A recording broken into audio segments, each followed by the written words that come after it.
Hi everyone. Generally जब हम लोग एक पावर पॉइंट प्रेजेंटेशन को प्रिपेयर करते हैं तो पहले हम एकदम बेसिक सा कंटेंट ऐड करते हैं। जैसे यहाँ पे मैं सिंपल सा टेक्स्ट डेटा ऐड किया हूँ तो ये अपनी टाइटल स्लाइड है। उसके बाद हर एक स्लाइड में उसका टाइटल और कुछ कंटेंट ऐड करोगे। ऐसी लेट से फोर्थ स्लाइड में मैंने कुछ टेबल ऐड की, फिफ्थ स्लाइड में मैंने कुछ प्लॉट ऐड किया, मतलब चार्ट ऐड किया। तो इस प्रकार से हम यहाँ पे पहले कुछ सिंपल सा कंटेंट ऐड करते हैं, उसके बाद हम स्लाइड्स को डिजाइन करते हैं। तो उसके लिए हम यहाँ पे डिजाइन वाले टैब पे जाते हैं। फिर यहाँ पे आपको जो भी डिजाइन ठीक लग रही है उसको आप सेलेक्ट करते हो, और फिर अगर आपको टेक्स्ट डेटा पे कुछ और डिजाइन लगानी है या कोई स्लाइड में कुछ और एक्स्ट्रा डेटा ऐड करना है, जैसे कुछ इमेज वगैरह ऐड करना है, तो वो आप ऐड करते हो। ओके, तो जनरली आप मैनुअली स्लाइड्स को डिजाइन करते हो। बट इस वीडियो में हम लोग सीखेंगे कि पावर पॉइंट का एक टूल है डिजाइनर, जो आपको यहाँ पे डिजाइन में लास्ट में मिलेगा डिजाइनर। उसको यूज करके आप स्लाइड्स को ऑटोमेटिकली डिजाइन करवा सकते हो। ओके, तो अभी के लिए मैं कंट्रोल जेड पे क्लिक करूंगा। तो पहले मैं ये बता देता हूँ कि डिजाइनर है वो आर्टिफिशियल इंटेलिजेंस टेक्नोलॉजी को यूज करता है और उस हिसाब से आपके कंटेंट से रिलेटेड कुछ डिजाइन आइडियाज आपको प्रोवाइड करेगा।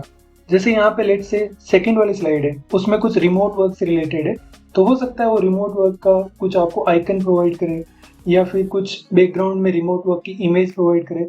बट ये आपको ऐसे आइडियाज प्रोवाइड करेगा जिससे आपकी स्लाइड से अभी जिस स्टेट में है उससे और ज्यादा अट्रैक्टिव या बेटर लगेगी। ओके, तो आपको जो डिजाइनर वाला ऑप्शन है वो तभी मिलेगा जब आपने माइक्रोसॉफ्ट 365 का अकाउंट लिया है, नहीं तो आई थिंक आपको डिजाइनर नहीं मिलेगा। तो यहाँ पे आपको डिजाइनर से अगर आइडिया सजेस्ट करवाना है तो आपको डिजाइन वाली टैब में जाना है और फिर यहाँ डिजाइनर का ऑप्शन मिलेगा, या फिर अगर आप होम टैब पे क्लिक करो तो यहाँ पे भी आपको डिजाइनर का आइडिया मिलेगा। तो यहाँ पे आपको क्लिक करना है। तो अभी हमने जो टाइटल स्लाइड है उसको सेलेक्ट कर रखा है। तो यहाँ पे डिजाइनर देखो बहुत सारे आइडियाज प्रोवाइड कर रहा है। अगर आप इसको स्क्रॉल डाउन करोगे तो आपको यहाँ बहुत सारे आइडियाज दिखेंगे। फिर यहाँ सी मोर डिजाइन आइडियाज है, उस पर क्लिक करोगे तो और भी आपको डिजाइन दिखेगी यहाँ पे। तो इनमें आपको जो भी पर्टिकुलर डिजाइन आइडिया ठीक लग रहा है उसको आप ऐड कर सकते हो। लेट से हम ये वाला आइडिया सेलेक्ट करेंगे तो यहाँ पे देखो ऑटोमेटिकली उसने जो स्टॉक इमेजेस है उनमें से एक इमेज ऐड कर दी, इमेज पे फॉर्मेटिंग भी लगा दी। जैसे देखो ये वर्क से रिलेटेड इमेज है, एक बंदा यहाँ पे लैपटॉप पे काम कर रहा है और यहाँ पे अपना जो टेक्स्ट डेटा था, जो भी स्लाइड का टाइटल सब टाइटल था, उस पर भी कुछ एनिमेशन लगा दिया।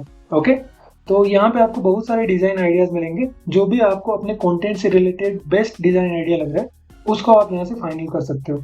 ओके, उसके बाद हम जो सेकंड स्लाइड है उस पर क्लिक करेंगे तो यहाँ पे भी सेकंड स्लाइड के कंटेंट के हिसाब से डिजाइनर कुछ ना कुछ आइडिया सजेस्ट कर देगा। तो लेट से जो फर्स्ट वाला आइडिया है वो हमें ठीक लग रहा है, उस पर क्लिक करूंगा। तो यहाँ पे देखो हर एक पर्टिकुलर कंटेंट लाइन है। जैसे डेफिनेशन ऑफ रिमोट वर्क, तो यहाँ पे रिमोट का आइकन है। राइज ऑफ रिमोट वर्क, तो यहाँ पे कुछ और रोबोटिक आइकन है। एंड यहाँ पे आपको वर्क कल्चर से रिलेटेड कुछ आइकन दिखेगा। तो बेसिकली डिजाइनर आपके कंटेंट को अच्छी तरह से एनालाइज करता है एंड अकॉर्डिंगली आपको डिजाइन आइडिया सजेस्ट करता है। ओके, उसके बाद हम थर्ड स्लाइड पे क्लिक करेंगे तो यहाँ पे भी आपको बहुत सारे डिजाइन आइडियाज मिलेंगे। तो जो पहले वाला है वही ठीक लग रहा है हमें, उसी को मैं सेलेक्ट कर लेता हूँ।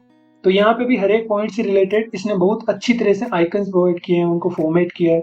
उसके बाद मैं फोर्थ स्लाइड पे क्लिक करूंगा तो यहाँ पे एक टेबुलर डेटा है, तो उसको भी देखो इसने अलग अलग डिजाइन आइडियाज में अच्छी तरह से एडजस्ट किया है। तो यहाँ पे लेट से मैं और सी मोर डिजाइन आइडियाज पे क्लिक करूंगा, मतलब और आइडिया चेक करने हमें। तो ये वाला थोड़ा ठीक लग रहा है तो इस पर मैं क्लिक करूंगा। तो इसमें देखो इसने अपना जो टेबुलर डेटा था और जो स्लाइड का टाइटल था दोनों को अच्छी तरह से फॉर्मेट किया है, अच्छा सा डिजाइन आइडिया प्रोवाइड किया है।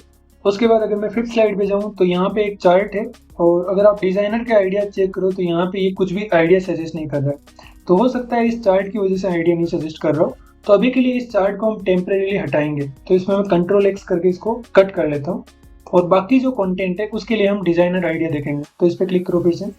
तो यहाँ पे देखो बाकी के कंटेंट के लिए कुछ ना कुछ डिजाइनर आइडियाज आ गए। तो यहाँ पे हम वो वाली डिजाइन सेलेक्ट करेंगे जहाँ पे हम अपना चार्ट है उसको भी फिट कर सकें। ओके, तो अभी के लिए इनमें से कोई भी आइडिया आई थिंक काम नहीं करेगा, तो मैं और नीचे स्क्रॉल करूंगा। ओके, आई थिंक ये वाला काम करना चाहिए, तो इसमें मैं सिलेक्ट कर लेता हूँ। और उसके बाद यहाँ पे हम चार्ट है उसको पेस्ट कर देंगे। तो कंट्रोल वी करना है, उससे चार्ट आ जाएगा। तो देखो अब इस स्लाइड के लिए डिजाइनर है वो आइडिया प्रोवाइड कर रहा है, मतलब इसको आप डिजाइन कर सकते हो। तो यहाँ पे जैसे पहले वाला डिजाइन भी काफी अच्छा है, अगर सेकंड वाला देखो तो वो भी काफी ठीक लग रहा है। तो इस प्रकार से आप डिजाइनर में या जुगाड़ भी लगा सकते हो। तो बेसिकली अगर ये डिजाइनर आपको कुछ भी आइडिया ना सजेस्ट करे तो आप अपना कंटेंट चेक करो कि किस ऑब्जेक्ट की वजह से आपको डिजाइनर आइडिया नहीं सजेस्ट कर रहा है, और उसको आप टेम्परेरीली हटा सकते हो। और फिर उसको वापस भी ला सकते हो। तो देखो यहाँ पे आपको इस पर्टिकुलर स्लाइड का बहुत सारे यहाँ पे सजेशंस मिलेंगे, बहुत सारे डिजाइन आइडियाज मिलेंगे, तो उनको आप यूज कर सकते हो। तो अभी के लिए हम इसी आइडिया को फाइनल करेंगे, उसके बाद 6 स्लाइड पे जाऊंगा। तो यहाँ पे भी डिजाइनर इस स्लाइड के कंटेंट से रिलेटेड आपको कुछ ना कुछ यहाँ पे अच्छा डिजाइन आइडिया प्रोवाइड करेगा। तो जैसे ये वाला ठीक लग रहा है, शेपिंग ऑफ फ्यूचर वर्क, या फिर अभी के लिए मैं इसको अंडू कर देता हूँ Ctrl+Z करके। हम फिर से कुछ दूसरा आइडिया देखेंगे यहाँ। तो सी मोर डिजाइन आइडियाज पे क्लिक करो। तो ये भी ठीक लग रहा है, तो अभी के लिए मैं इसको फाइनल कर देता हूँ। तो ये अपना जो लास्ट स्लाइड था उस पर इसने डिजाइन आइडिया प्रोवाइड किया। ओके, तो बेसिकली इस तरह से आप डिजाइनर को यूज करके हर एक स्लाइड को अच्छी तरह से डिजाइन कर सकते हो। नेक्स्ट हम लोग देखेंगे कि डिजाइनर यूज करने से पहले स्लाइड की क्या स्टेट थी और उसके बाद क्या चेंजेस हुए। तो यहाँ पे मैंने इस स्लाइड का स्टार्टिंग में एक कॉपी सेव कर लिया था। तो ये सारी स्लाइड्स थी, उनको हम बिगिनिंग से स्लाइड्स मोड में देखेंगे। तो ये फर्स्ट स्लाइड थी, second, third, fourth, fifth, six. तो बिना डिजाइनर यूज किए अपनी स्लाइड्स ऐसी दिख रही थी, और डिजाइनर को यूज करके ऐसी दिख रही है। तो इसका भी हम स्लाइड्स को देखेंगे बिगिनिंग से। तो ये अपनी टाइटल स्लाइड आ गई, इसमें कुछ एनिमेशन लग गया है टाइटल और सब टाइटल पे। उसके बाद ये सेकंड स्लाइड है, third slide, fourth slide, fifth slide and ये सिक्स स्लाइड।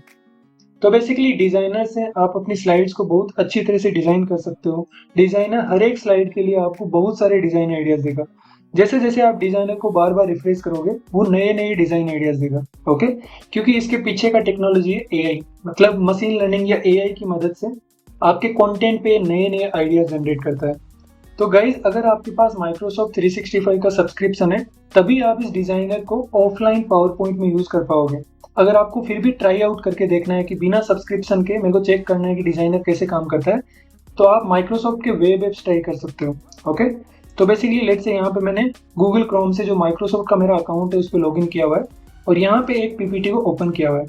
तो यहाँ पे आप डिजाइनर आइडियाज है उनको चेक कर सकते हो। तो उसके लिए आपको डिजाइन वाली टैब पे क्लिक करना है एंड यहाँ पे डिजाइनर का ऑप्शन दिखेगा, तो उस पर क्लिक करो। तो देखो इस पर्टिकुलर टाइटल स्लाइड से रिलेटेड इसने बहुत सारे यहाँ पे डिजाइन आइडियाज दे दिए हैं। तो यहाँ पे लेट्स से ये वाला डिजाइन आइडिया ठीक है, इसको मैं सेलेक्ट करूंगा। तो यहाँ पे डिजाइन अपना रिप्लेस हो गया। ऐसे ही आप जो सेकंड स्लाइड है उसका भी डिजाइन आइडिया यहाँ पे चेक कर सकते हो, ये वाला ठीक लग रहा है तो इसको रिप्लेस कर देगा ये। ऐसी थर्ड स्लाइड को आप डिजाइन कर सकते हो। तो अगर आपको फ्री में डिजाइनर एक्सप्लोर करना है तो आप माइक्रोसॉफ्ट के वेब एप्स चेक कर सकते हो। ऑलराइट,